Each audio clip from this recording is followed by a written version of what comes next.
L'épidémie de coronavirus nous concerne tous actuellement. Comment ne pas compatir avec ces près de 105 000 personnes touchées par ce virus?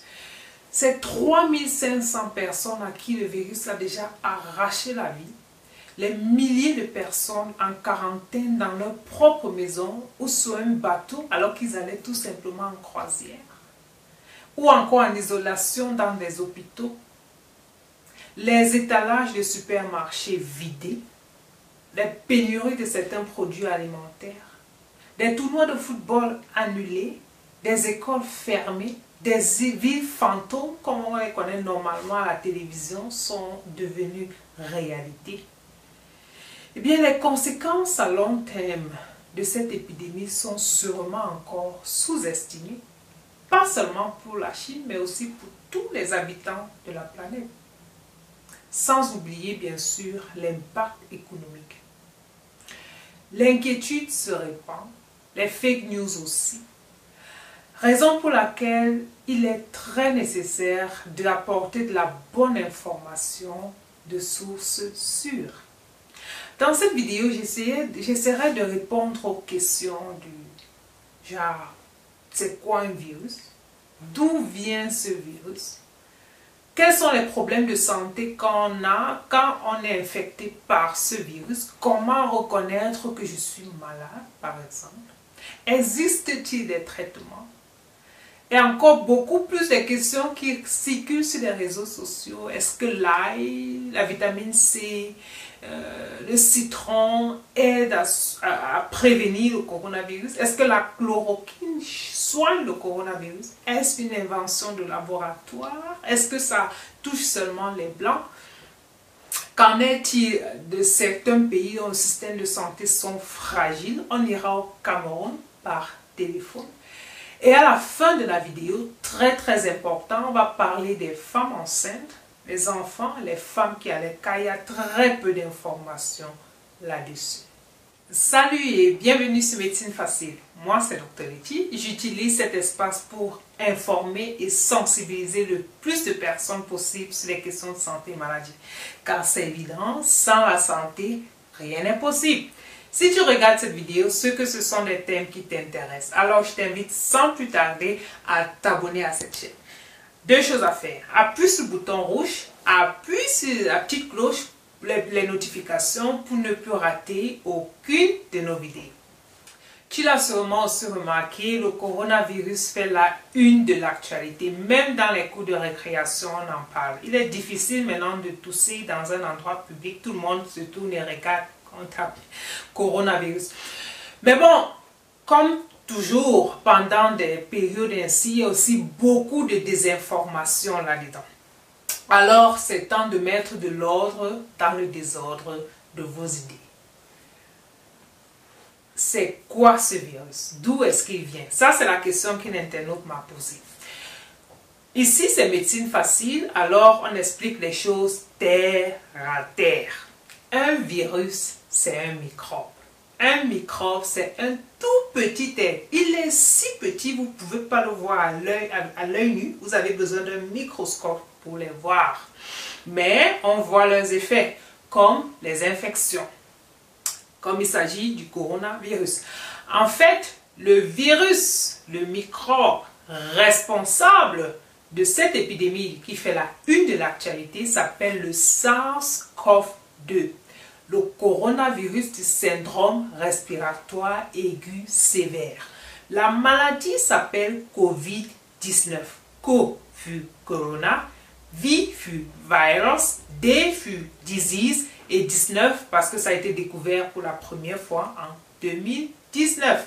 Un peu comme la maladie du sida, le virus s'appelle VIH. COVID-19, la maladie, SARS-CoV-2, le virus. Maintenant, d'où vient ce virus? Il faut d'abord savoir que coronavirus, c'est toute une famille de virus. C'est toute une famille, c'est juste comme ils ont des couronnes, on les appelle corona. Je l'explique encore en détail dans la première vidéo. Ce virus vient d'un animal. Cet animal, c'est la chauve-souris. Maintenant, du passage de la chauve-souris à l'homme, il y a eu un autre intermédiaire, comme on appelle. C'est pas sûr Mais il se pourrait que c'est le pangolin. C'est ce qui a été décrit pour la première fois en décembre 2019 dans un marché de Wuhan en Chine où on vendait des animaux sauvages. Maintenant, faut-il arrêter de manger la viande de pousse? Ça, c'est une décision personnelle. Chacun a ses préférences et ses habitudes alimentaires. En ce qui concerne le SARS-CoV-2, c'était en Chine à plusieurs milliers de kilomètres. Mais sinon, une viande de brousse, avant d'être mangée, doit être très bien cuite. Et quand c'est comme ça, on évite la transmission de plusieurs infections, car il y a beaucoup d'autres infections qui peuvent être transmises à l'homme à travers la consommation de la viande de brousse. Maintenant, la prochaine question. Quels sont les problèmes de santé que quelqu'un qui a le COVID-19 présente? C'est-à-dire, quels sont les symptômes? Être atteint du COVID-19, c'est comme avoir un gros rhume. Car les coronavirus causent des maladies respiratoires. Le rhume, c'est un peu ça, c'est comme avoir un gros rhume. Et ça, c'est ce que présentent 80% des patients. C'est-à-dire, ils ont le nez qui coule, ils sont essoufflés, ils ont de la fièvre, des maux de tête, les céphalées ou des myalgies. On a un peu des douleurs musculaires. Ça, c'est la plupart des patients. Ce sont des formes mineures, c'est-à-dire restent à la maison, prennent la tisane, prennent des ibuprofènes et puis c'est bon. Maintenant, il y a quelques personnes qui vont présenter des cas un peu plus critiques ou majeurs. Mais là, ce sont les personnes âgées. Ce sont des personnes qui sont déjà affaiblies ou fragilisées par d'autres maladies qu'ils ont déjà. Des personnes qui ont une insuffisance rénale, un cancer, une hypertension, un diabète. Ces personnes-là peuvent faire une forme sévère de la maladie qui peut entraîner la mort. Mais attention, c'est vraiment le minimum. Quand je vous ai donné les chiffres au départ, 105 000 personnes affectées, 3 500 décès. Si vous faites les décomptes, on se rend compte que le taux de létalité est environ 3%. C'est très faible. Alors, la psychose n'a pas raison d'être. On ne va pas tous mourir. Une chose que j'ai oublié de préciser au départ, toutes les informations que je vous donne sont valides au moment où je tourne la vidéo. Nous sommes le 8 mars 2020, ça veut dire dans 24 heures, dans un mois, dans 3 jours, les informations peuvent être complètement différentes parce que c'est un nouveau virus, alors les informations sont dynamiques. Toutes les informations dans cette vidéo sont valides au moment où elle est tournée. Le diagnostic, c'est-à-dire comment on fait pour savoir si un patient a le COVID-19 ou pas. Chez les cas suspectés, on fait un test pour confirmer. En fait, c'est pas compliqué, c'est un tube qu'on vous envoie dans le nez jusqu'au fond de la gorge. On fait un prélèvement qui ira au laboratoire. La description du test, ça peut faire peur, mais ça fait pas mal, c'est juste désagréable. Et normalement, en quelques heures, on devrait avoir le résultat. Pour vous, j'ai appelé l'Institut Pasteur de Yaoundé au Cameroun et aussi le centre des urgences de l'hôpital central à Yaoundé au Cameroun pour savoir si eux aussi peuvent sur place faire ces tests-là ou alors ils doivent par exemple les envoyer à l'étranger. Et aussi, comment est-ce qu'il se prépare, à qui s'adresser quand on présente les symptômes, par exemple, ou bien quand on était en contact avec quelqu'un qui a le COVID-19. Écoutez. Bon, là, on va joindre l'Institut Pasteur à Yaoundé au Cameroun pour essayer de nous informer sur comment il se prépare. Attention, on tape le numéro 0237. Voilà.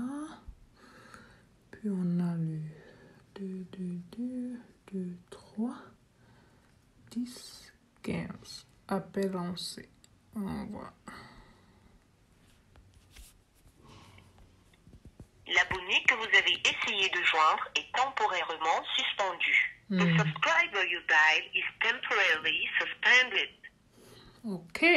Voyons voir si celui-ci va passer.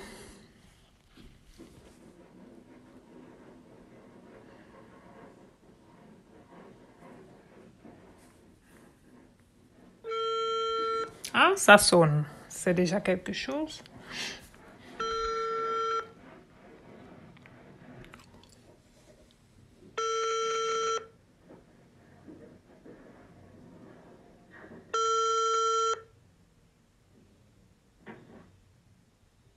Votre appel va être renvoyé vers la messagerie vocale. Your call is being forwarded to voicemail. Là, on n'a vraiment pas de chance. Bon, pour vous, je vais joindre le centre des urgences à Yaoundé au Cameroun pour leur demander que faire en cas si quelqu'un a, par exemple, des problèmes dont on a parlé, si quelqu'un tousse, de la fièvre, des difficultés à respirer et surtout était peut-être en contact avec quelqu'un provenant d'une région contaminée les derniers 14 jours. Que faire? Comment se comporter? Eh bien, on va appeler le centre des urgences de Yaoundé au Cameroun pour demander à qui s'adresser dans ce cas-là. On lance l'appel.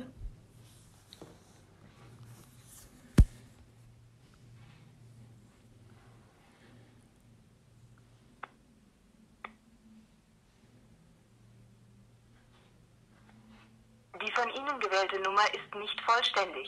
Bitte rufen Sie die Auskunft an.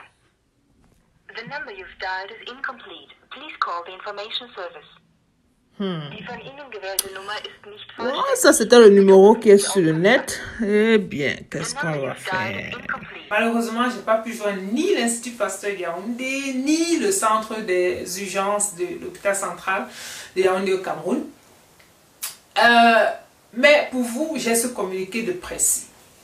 Car ça peut avoir l'air contradictoire. Mais en fait, si vous êtes atteint de la maladie, si vous avez le coronavirus, vous ne devriez pas vous rendre aux urgences ou alors chez votre médecin traitant. Pourquoi? Parce que quand vous vous rendez à l'hôpital, vous êtes dans une salle d'attente. Et là, vous avez plusieurs personnes. Vous avez des personnes âgées, vous avez des femmes enceintes, vous avez des enfants. Vous voyez donc que vous avez un risque de contaminer, vous pouvez contaminer plusieurs autres personnes. Alors, si vous avez été en contact avec quelqu'un atteint du COVID-19, si vous avez été dans l'une des régions où la maladie sévit, ou alors si vous présentez les symptômes dont on a parlé plus tôt, portez un masque, restez chez vous et appelez le numéro vert de votre pays. Pour le Cameroun, d'après ce communiqué de presse, c'est le 1510. Chaque pays a un numéro vert où à qui les patients peuvent s'adresser et là, on vous donnera la conduite à tenir. Surtout, surtout, surtout, n'allez pas dans des endroits où vous pouvez contaminer plus de personnes. Bon, maintenant, il y a des pays qui ont un système de santé un peu plus faible. Le coronavirus est en Afrique. L'Afrique subsaharienne aussi est touchée. Jusqu'à présent, on compte des cas au Sénégal, au Cameroun et au Nigeria. Ce sont tous des cas importés. Les patients sont stables. Ces pays-là, je pense qu'en ce qui concerne les règles d'hygiène, dont on va en parler tout à l'heure, tout le monde peut les pratiquer. Maintenant, pour la prise en charge des cas compliqués, c'est-à-dire des patients qui auront une défaillance respiratoire, un choc septique ou alors une défaillance de plusieurs organes, ils auront besoin des soins intensifs. Là, ça pourrait être compliqué en raison du nombre limite des lits de réanimation ou alors des matériels de réanimation dont on a besoin pour prendre ce genre de patients en charge. Les kits de diagnostic, c'est-à-dire les appareils dont on a besoin pour tester, le matériel dont on a besoin pour tester le virus, ou encore le matériel de protection, ça peut être aussi limite. Chacun connaît le système de santé de son pays. Suivez les règles d'hygiène dont on va parler tout à l'heure. Maintenant, les traitements. En fait, c'est ça le gros problème. Il n'existe pas encore de traitement spécifique ni de vaccin pour le COVID-19. Ça veut dire, pour quelqu'un qui est atteint de COVID-19, on ne peut pas te prescrire une ordonnance que bon voilà, c'est le remède XY, va acheter, c'est ça qui va te soigner. Ou alors, voici le vaccin qui va te protéger contre la maladie, comme c'est le cas de l'hépatite B ou alors d'une méningite. Malheureusement, pas encore. La recherche continue, bien sûr. Ça va prendre du temps pour développer un vaccin. Il y a des étapes à suivre. Mais on peut donner un traitement de support, c'est-à-dire quelque chose contre la fièvre, contre les maux de tête ou alors les douleurs. C'est donc la raison pour laquelle la prévention est très importante. En cas d'infection maintenant, on compte sur les forces du corps, c'est-à-dire le système immunitaire, pour s'en débarrasser. Maintenant, il y a tellement de publicité ou alors il y a des gens qui vendent tout genre de potions magiques qui soigneraient contre le Covid-19 ou alors pour se protéger ou encore pour booster le système immunitaire. Tout ça, c'est le pipifax. Gardez votre argent pour acheter le savon et laver vos mains avec. Si tu veux booster, si tu veux fortifier, si tu veux soutenir ton système immunitaire, mange sain, dors assez, fais régulièrement du sport, prends tes vaccins, respecte les règles d'hygiène. Ça, c'est le plus important. En ce qui concerne la vitamine C, l'ail, le citron, il n'y a aucune évidence scientifique que ça soigne ou alors protège contre le Covid-19, bien que l'ail a des propriétés antibactériennes. Mais bon, ça ne fait aucun mal au corps. La chloroquine, la fameuse chloroquine. Tout le monde connaît la chloroquine, c'est un antipaludien, c'est le médicament qu'on utilise quand on a le paludisme. En fait, il y a eu des études là-dessus, il y a eu des publications que la chloroquine stoppe la réplication, c'est-à-dire la multiplication du virus. Maintenant, les doses de chloroquine nécessaires chez l'être humain pour soigner le Covid-19 sont très élevées. Ce sont des doses toxiques. On ne peut pas encore donner ça à quelqu'un. Sinon, les Chinois essayent et l'avenir nous le dira. Alors, comment se protéger de cette maladie? La prévention reste le meilleur moyen. Surtout que ce sont des gestes simples qui vont vous protéger de la maladie. Lavez-vous régulièrement les mains. Ça, on ne peut pas en dire assez en ce qui concerne ce Covid-19. Lavez-vous régulièrement les mains avec de l'eau et du savon ou avec une solution hydroalcoolique. Mais regardez que la solution hydroalcoolique est au moins 60% d'alcool. Sinon, le savon, c'est aussi suffisant. Maintenant, quand vous vous lavez les mains, c'est pendant au moins 20 secondes. Insistez sur l'espace entre les doigts, le pouce, le dos des mains et les coudes. Et les poignets, pardon. Ce sont des endroits très souvent oubliés. Deuxièmement, quand vous voulez tousser ou éternuer, prenez un mouchoir que vous allez par la suite jeter et vous lavez les mains. Évitez de vous toucher le visage ou encore d'autres parties du corps quand les mains n'ont pas encore été lavées. Si vous n'avez pas de mouchoir sous la main, alors éternuez dans le trou de votre coude. Si vous faites la maladie, si vous toussez, portez un masque. N'allez pas dans des endroits publics. Le masque, revenons sur le masque, parce que c'est comme si c'est devenu tendance. Le masque du chirurgien, maintenant on voit les gens dans la rue avec.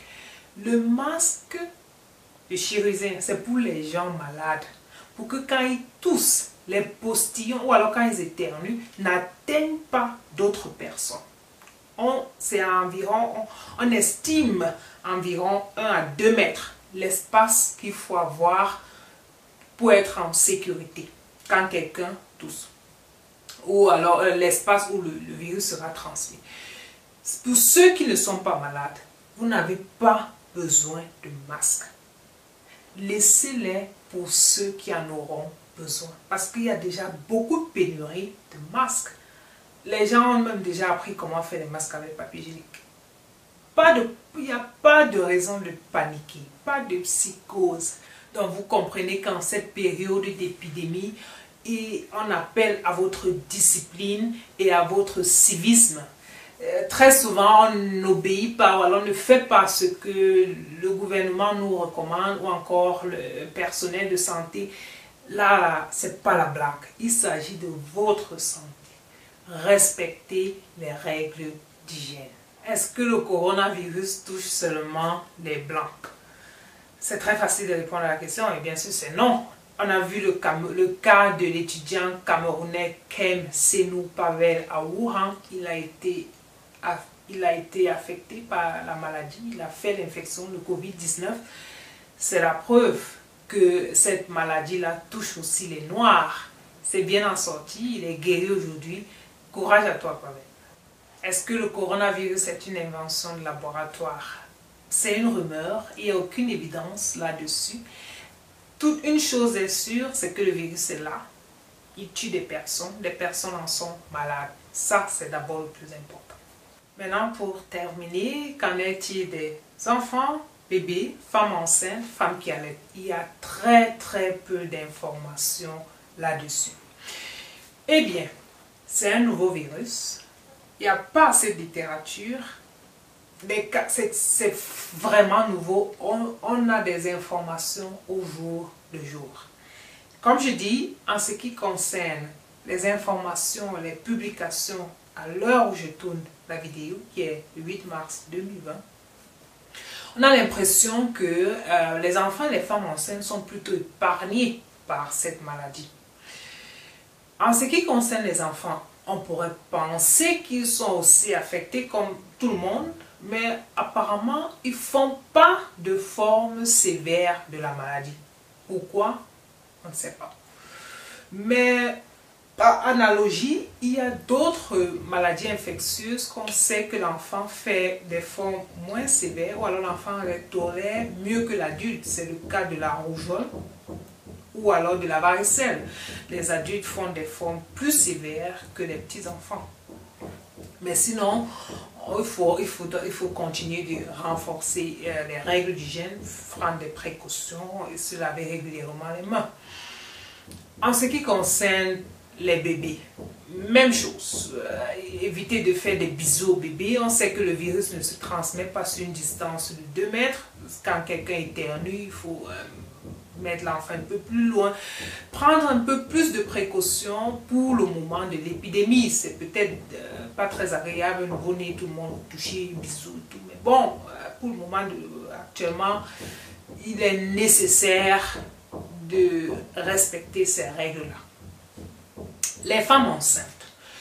En fin février, il y a eu une publication qui est sortie sur Lancet où ils ont parlé du cas de 9 femmes enceintes qui ont été atteintes par le Covid-19 au 3e trimestre de grossesse. Ces femmes-là ont accouché par césarienne et les enfants n'ont pas le Covid-19. À partir de ce cas-là, ce sont 9 femmes enceintes, c'est peu pour une étude, mais c'est tout ce qu'on a pour l'instant. On peut conclure, on peut déduire qu'il n'y a pas de transmission de la mère à l'enfant dans l'utérus. Maintenant, pour faire nuance, on ne sait pas ce qui serait arrivé si ces femmes accouchaient par voie basse. On ne sait pas ce qui serait arrivé si les femmes contractaient l'infection quand elles étaient au 1er ou au 2e trimestre. C'est limité, mais c'est ce qu'on a pour l'instant. On saura seulement plus dans le futur. Et pour finir, les femmes qui allaitent. Une femme qui allaite, quand elle a un rhume, elle n'arrête pas d'allaiter non plus. Le lait maternel a tellement des avantages. Pourquoi? Parce que à travers ce lait maternel, la maman passe des anticorps à son nourrisson qui va le protéger de quoi que ce soit.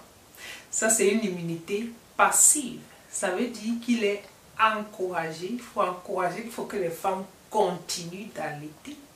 Si une femme est très faible pour allaiter, alors il est recommandé de tirer le lait. Pour celles qui toussent ou qui ont rhume, mettez un masque, lavez-vous les mains avant et après le contact avec le bébé, mais surtout allaitez, protégez votre bébé. Là, c'était ma petite contribution en ce qui concerne cette épidémie de coronavirus. J'espère que j'ai pu vous rassurer. Il n'y a pas lieu de paniquer ou d'entrer dans une psychose. Restez calme, soyez vigilants, respectez les règles d'hygiène et tout ira pour le mieux. Alors, Je te dis à la prochaine vidéo. Soyez heureux et restez en bonne santé.